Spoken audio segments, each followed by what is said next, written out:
Here we are in Calais, Paris, and what we are looking at is the Burghers of Calais, a sculpture containing prime elements of realism, such as more human and natural forms. When we think about sculptures from this time period, we tend to picture them as heroic and noble, or doing something monumental, but this piece is important because it goes against these elements. This bronze sculpture, the Burghers of Calais by Auguste Rodin, was created in 1884 and commissioned by the French city of Calais. Rodin followed the recounting of the 100-Year War by Jean Froissart. According to Froissart's recounting, King Edward III came to Calais and demanded the keys to the city and the lives of 6 burghers.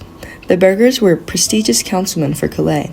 King Edward III demanded their lives in agreement that he would leave the city of Calais out of his war. Though the burghers were spared, their sacrifice for their lives in order to guarantee peace for the city did not go unnoticed. These 6 councilmen were Eustache de Saint-Pierre, Jean de Ar, Andrew de Andres, Jean de Finis, Pierre de Wissant, and Jacques de Wissant. The most infamous one was Eustache de Saint-Pierre. All were prominent citizens and council members of Calais during the 100-Year War. Rodin went against his commissioner's wish to portray only one of the councilmen and displayed all 6. The commissioner requested that the sculpture only contain Eustache de Saint-Pierre when he was returning from King Edward III, as alive, triumphant, and almost godlike. Rodin wanted to commemorate the 6's equal sacrifice and brave choice between life or death in the honor of their city. Rodin wanted to show all the men's nobleness and sacrifice for their city, instead of honoring just one man. Rodin used a circle composition when creating this piece so that no one of the 6 councilmen were portrayed as superior to the others. The story of the Burghers of Calais is a story that we have seen represented many times before in the art world. It is a pivotal story in French history because of its representation of the great sacrifice the burghers made. Although they were spared, it was a noble act.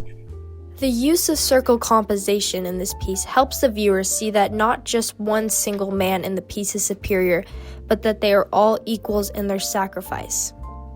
Their height and position are so that the viewer can see their anguish and sadness face to face and realize what the burghers are feeling firsthand. When we look at this sculpture, we see the 6 burghers malnourished with deep expressive faces of anguish and despair.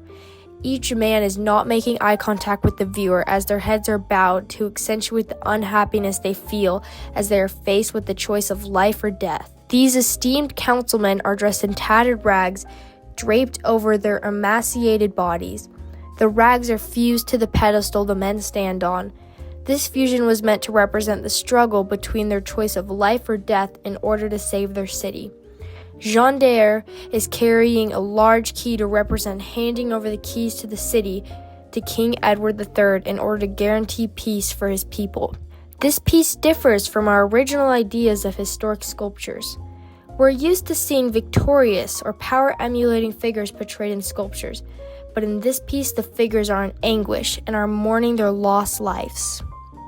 It was very uncommon to see such a depressing scene be monumented because artists and commissioners didn't believe that the audience would want to see such depressing scenes of their heroes. Rodin wanted to change the standard of how important historical figures were honored, so he focused more on the realism and humanistic features of this piece. Rodin just wanted to show how much the burghers of Calais sacrificed for their city.